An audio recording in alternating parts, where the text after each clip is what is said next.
Vas-y. Bon, mon petit Hervé, ben, je ne sais pas si les gens ont vu sur la vidéo précédente, mais on va en profiter également pour présenter ta collaboration avec Samuel Boulestex, qui date de quelques années, je crois. 2014.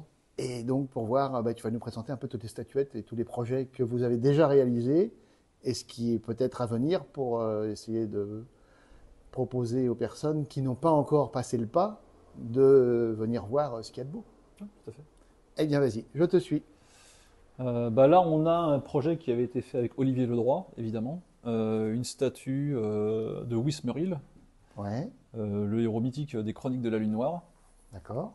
Alors, toutes les statues sont réalisées dans des mélanges de résine Mhm. avec lesquels sont mélangés différents matériaux, D'accord. donc des résines métalliques, Ok, et qui ensuite vont être patinés et travaillés comme des bronzes. d'accord. On va dire que la technique qu'utilise Samuel, c'est une technique à froid, Ouais. là où le bronze est une technique à chaud. D'accord, ok. Voilà. Sinon, après, pour la patine, bah, ça reste de la patine classique qu'on a sur les bronzes. D'accord. De toute façon, ce qui fait énormément de la qualité d'un bronze, Mhm. bon, évidemment, c'est la sculpture du sculpteur lui-même. Mhm. Et après, principalement, c'est la finition que le patineur va être capable de mettre. D'accord, ok. Et souvent, ce qui fait la différence entre un beau bronze et un bronze exceptionnel, c'est la patine. D'accord. Et là-dessus, bah, Samuel est en même temps un artiste, Mhm. un artisan d'art. C'est ce qui fait sa force, c'est que au sein de la même personne, Oui, il y a de la même entité humaine, D'accord. il y a les deux aspects, Ouais, l'artiste, l'artisan d'art, ok. qui se mêlent ensemble. Et ce qui permet de faire la qualité des pièces extraordinaires qu'il fait depuis quelques années, Mhm. c'est ce mélange dans la même personne. D'accord, ok. C'est-à-dire que l'artiste parle à l'artisan d'art, l'artisan travaille avec l'artiste. Ok. L'intérêt, c'est que c'est la même personne qui fait ça. Donc, il y a automatiquement une symbiose qui permet à la fin d'avoir des œuvres qui sont hors normes actuellement dans la BD actuelle. C'est-à-dire qu'au lieu de transmettre ce qu'il a dans sa tête à un patineur qui ne va pas forcément percevoir tout ce que lui peut ressentir et faire, lui, il arrive exactement à sortir ce qu'il voit et ce qu'il ressent. Exactement.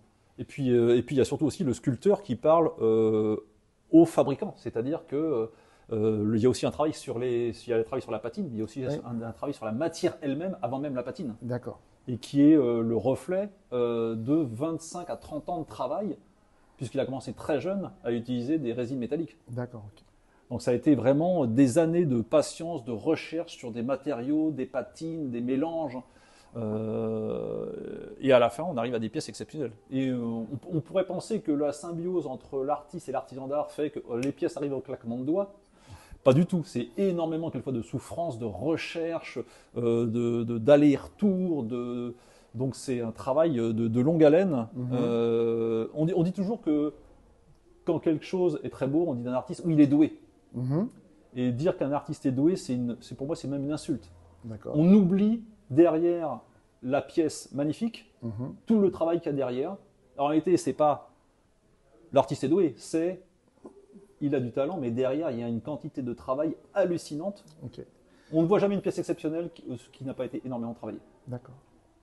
En fait, souvent, quand on pose la question à certains artistes, il vous a fallu combien de temps pour faire cette pièce? Là, on peut répondre 30 ans. C'est ça.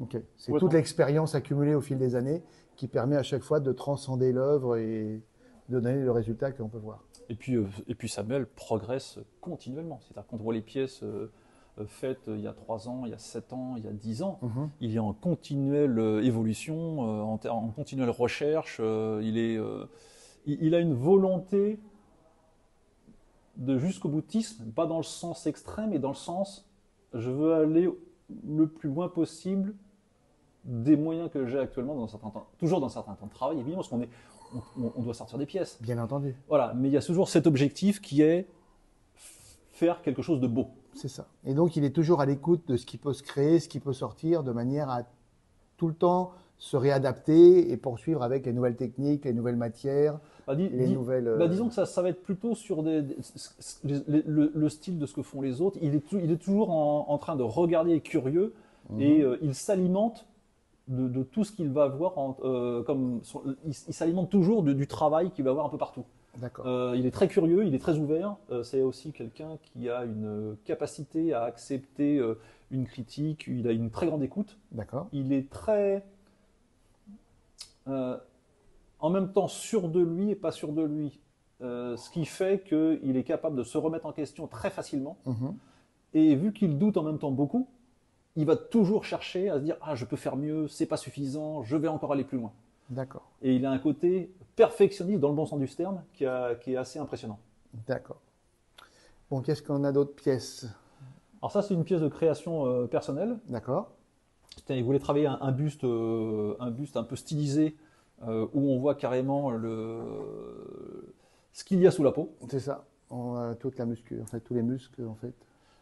Dans une résine métallique classique avec juste une patine très légère. Ok. Là, si on va par ici, on a une très belle pièce, évidemment, du personnage mythique, le Métabaron, la création de Magnifique. Jodorowsky et Moebius. Tout à fait. Là, c'est plutôt la version de Jiménez. Mhm. Et sur cette partie-là, il a travaillé une résine différente, qui n'est pas une résine métallique. Magnifique. D'accord. Et après, il y a eu un travail de matière pour faire comme du marbre, Exactement. et qui est très très impressionnant. Donc, il y a à la fois de la BD et il y a à la fois Les créations personnelles de des Sam. créations personnelles de Sam. Voilà. Là, on a une des dernières pièces que l'on a faites, le Joe Dalton, Ah. qui est pour moi la quintessence de Joe. En même temps, très sobre dans le design et très travaillé dans la matière. Et là, on a vraiment le Joe